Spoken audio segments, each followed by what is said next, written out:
In this segment, we're going to talk about solving equations that require more than one step, so we'll start off with at least two-step equations. And our first question will be 5 minus x equals 2, or 5 take away x equals 2. And we want to solve for x. Our x right now is a negative, so that's something we're going to have to fix. And there's a couple of different ways we can solve this, and I'll show you a couple of different ways. So the first way we're going to do it is we're going to start off by moving the x over to the other side, or adding an x to both sides. So if I add an x to this side, effectively making a zero pair here, that's going to be able to go away. But whatever I do to one side, I have to do to the other side. So I'm going to put the x over to this side. And so now I can take this zero pair that I have here and eliminate it. So what work would I have to show for that? And there's the work I would show for that. I'm adding an x to both sides. So that's going to make our zero pair here. So the negative x and a positive x. And we now have the plus x over on this side. The next thing we'd want to do is to isolate our x. It's already a positive now, so we have to get rid of the plus 2. So there's a couple of ways we can do it. We can pair remove our 2's, in which case that would leave us with 3 is equal to x. Or we could remove our 2 by adding negatives so that we have some zero pairs there. And if I do one thing to one side, I have to do it to the other side. And so that effectively is now created a zero pair here, and then zero pair here and here, leaving us with x equaling 3 again. If I could just get rid of these guys there and these guys here, then that's going to give me, there we go. So it's effectively leaving me with 3 equals x. So how would I show that with my symbols or my work? And so our work would look something like this. I have my x's removed now, so I got 5 plus equals 2x. I subtracted the 2's from both sides, and it leaves me with 3 equals x. Another way of doing this is to move the 5 over first. Some students like to remove the number pieces and leave the x's where they are on the same side. So we can do that. So we can either pair remove, but I don't have enough pairs over here, so I would suggest using the zero pair technique. So I'm going to add 5 negatives to both sides. So here I've added my 5 negatives, so that's effectively giving me 1, 2, 3, 4, 5 zero pairs, and another set of zero pairs over here on the right. So what am I left with is a negative x is equal to negative 3, so I'll show that with my math work down here. And there's the math we might want to show. We started with our 5, and we've taken away 5. So we've added 5 reds, so 5 negatives. And we put 5 negatives over on this side, which left us with the following, because this is our zero pair. So we're left with negative x is equal to negative 3. And now we have something to do with these negatives. We can bring them all over to the other sides, or we can do what we learned in our last segment. We can either multiply or divide by negative 1 to change the color. So I'm going to change the colors. And so we now have a positive x is equal to a positive 3. Mathematically, how do I go about doing that? Well, I could write the word flip on there, but mathematically we can either do it by multiplying or dividing by a negative 1. And I'm going to show my work by showing a multiplying by a negative 1 on both sides, and so that gives me a positive x, because a negative times a negative gives me my positive, and negative times a negative gives me a positive 3. So I can do it that way as well. And here's our same question again, and there's a third way that we can do it, and I want to point this one out because this is the one I was alluding to last time about when I do things to a whole side. So one way of doing it is taking, well, I don't want my negative x, so I'm just going to multiply it by the negative 1 to flip the color. So if I multiply both sides by negative 1, I should be able to solve this question, because I'm doing the same thing to both sides. But what I have to remember is I'm doing it to the entire side. So when I want to flip the colors, I have to flip all the colors on the left-hand side and all the colors on the right-hand side. So my pictures have all changed colors, and in my symbols, what I want to do, I put a little bracket around here to indicate that when I multiply this by negative 1, I'm not multiplying just the 5 by the negative 1. I'm multiplying the whole side by negative 1. So negative 1 times 5 now gives me negative 5 or 5 reds, and negative 1 times negative x switches it over from a red to a green. And I have to do the same thing to the other side. So now I've got negative 5 plus x, and I can go ahead and solve it as usual. I'm going to take these 5 and I can pair remove them if I'd like. I can do it that way. There's one pair removed and there's another pair removed.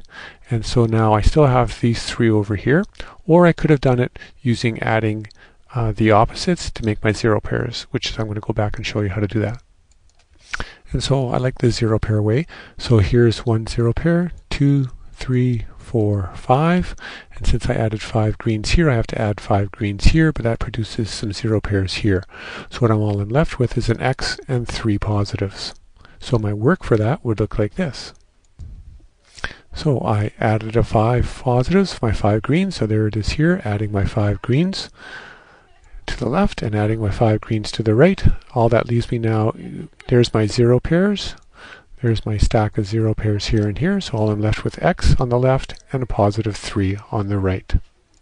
So there's a perfect example of when I multiply by something, I'm doing things to the whole side. And when I start multiplying or dividing, I have to keep track that I'm doing it to the entire side. So here's our next question. 2x plus 4 equals 10. Two sets of something or others that I don't know plus 4 is going to equal 10. This is the more typical two-step kind of question you're going to see in books and on tests. And so I want to show you there's at least 2 ways of doing this. I'll show you 2 different ways.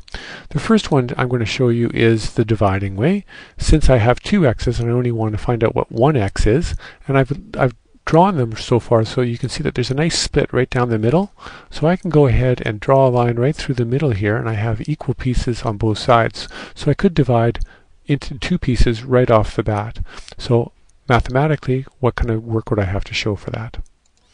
So I want to indicate that I'm dividing the whole side by 2. So first thing I did is I put a bracket around it so that it shows that I'm taking the entire thing. I'm not just taking the 2 x's and dividing by 2. I have to take the line goes all the way across, so I have to divide everything by 2. So 2x plus 4 divided by 2 and 10 divided by 2. And so that's going to leave me with an x plus 2 and it's equal to 5. And this x plus 2 is also equal to 5. So what work would I have to show for that? Would be that. So now I have x plus 2 equals 5. I'll change my diagram. So my diagram looks like that now. And I want to move these 2, so I'm going to add 2 reds. In other words, making my 0 pairs. And whatever I do to one side, I have to do to the other. And so there's my 0 pairs up there, so I'm going to remove those. So my diagram would look like that now. My answer is x equals to 3. Mathematically, my work would look like this. So I show I'm subtracting my 2, or I add my 2 reds. So I have my negative 2 here, my negative 2 there, so that gives me my 0 pair, so it went away. And I subtract 2, that leaves me with 3, so x equaling 3. So back to my original question, here's the second way of doing it. Instead of doing the division first, I'm going to get rid of this plus 4 first. So I'm going to make my 4 reds, or I can do my paired removals, because I have enough, they're all the same color, so let's do that. Let's do the paired removals. So there's one pair that's removed. Whatever I'm doing to one side, I'm doing to the other, so I'm okay with this. So here's my paired removals.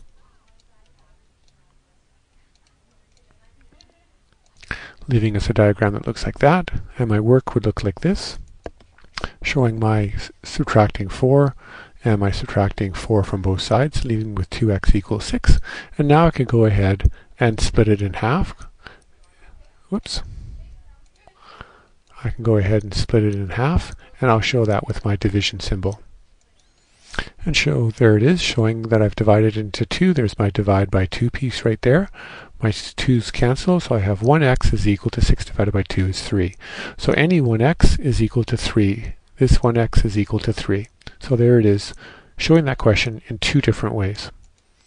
And here's the next question, which looks very similar to our last one. 2x plus 3 equals 7. So there's my 2x plus 3 equals 7 on this side.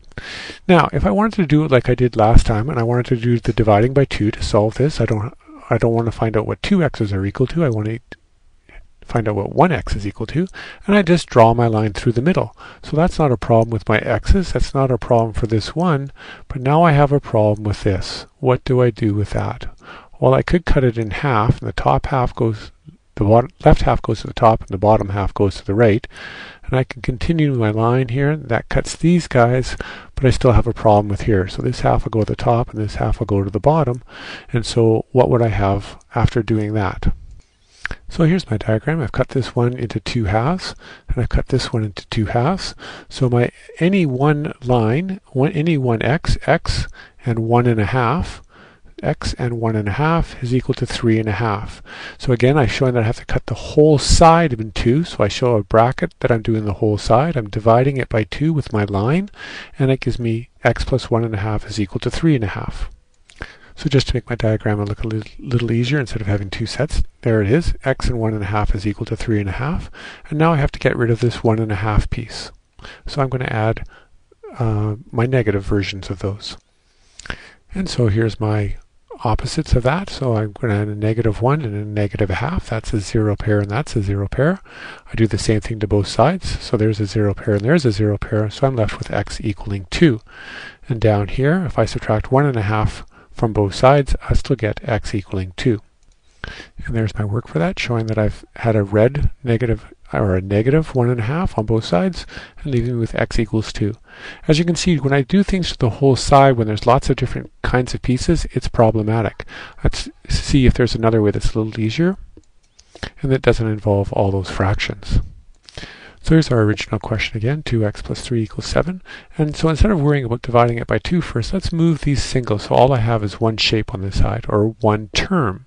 Remember, 2x is one term and 3 is the other term. So we're trying to isolate the x piece. So if we can get rid of the term that's a different shape, that should make it easier and avoid all those fraction pieces. Sometimes, as we saw in the previous example, we don't get fractions, but sometimes we do. So most people try to get rid of this individual piece, the plus 3, before they do the dividing. So what would that look like? Well, I want to add some negatives so I get some 0 pairs. So there's my 0 pairs there, and I add 3 reds there, and so that's going to leave me with 2x equaling 4. When I do this, there's my -3 that I added on that side and a -3 that I added on the next side. Now I can go ahead and divide by 2 easily, and I get x is equal to 3. I'm sorry, x is equal to 2. And so there's my work. I show that I've divided both sides by 2, so I draw that line, which is my blue line here, my division by 2. There's only one thing, so I don't have any of these nasty little fractions hanging out, and I get my answer, x equals 2. This is the most common way that most teachers go about showing this. So in our final example here, x over 2, or x divided by 2, or 1/2 x, plus 1 equals 3, we're going to use what we did last time. We want to get rid of the 1 first, so it solves some of our problems. So we're going to add a negative to that, and there's our 0 pair, which can now go away. So our diagram looks like this, and our work we show in the subtract 1, and now we've got 1/2 x equaling 2. I don't want to know what a half is, I want to know what a full x is, so I have to multiply it by 2 or double it, so I have to do the same thing to both sides. And so here it is, I've doubled it to a full x, so instead of having 2, I now have 4. And symbolically, I'm going to show multiplying by 2, and I put it on top so I can do my canceling, so 1x is ending up equaling to 4. And there's my work to show that. So that was probably the easier way to do this question, but here's another way. 1/2 x plus 1 equals 3, our original question. We're going to get rid of this 1/2 by doubling it. But remember, I have to do it to a whole side first. So I indicate that I'm going to work with the whole side by making sure I put a bracket around it. And so I'm going to, sorry, I just had to correct that. So I put a bracket around the whole side, and now I'm going to multiply it by 2. So I only had 1/2 x, now I have 2/2 x's. I only had 1, so I've doubled it. So I've doubled both pieces, the x's and the 1's, and so I had to double both sides over here. That'll allow me to go to the 2 times the x over 2, and the 2's are going to be able to cancel, and the 2 times the 1, which is 2. So now I have x plus 2 equals 6, a whole x plus 2 equals 6. I want to get rid of my 2's, so I 0 pair them away. There's my work for that, and I get x equaling 4. So hopefully you can see that removing the 1's by themselves before you start doing the dividing and the multiplying makes things much simpler on the 2 steps when you have more than one term that you have to worry about.